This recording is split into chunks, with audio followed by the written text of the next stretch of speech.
Hello guys, in this video I'm going to show you how to add your Ethereum address to your X app. But before that, don't forget to subscribe and leave a comment down below, because at 10,000 subscribers I'm going to show you my whole YouTube revenue statistics and growth strategy. So without further ado, let's just jump right into it. First you have to open up the X app, and here it opens up in the home menu where we have our posts. But from here we have to swipe to the right and then tap on profile. Here in profile we tap on edit profile. And in this menu, we just scroll down to the bottom, find tips, tap on tips, and then in the more payment options, there is an Ethereum address thing. If we just tap on this, then we can enter our Ethereum address here.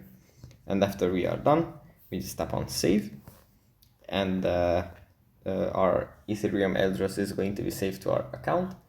And yeah, that's pretty much it for this video. Hope it was helpful for you guys, and I'll see you in the next one.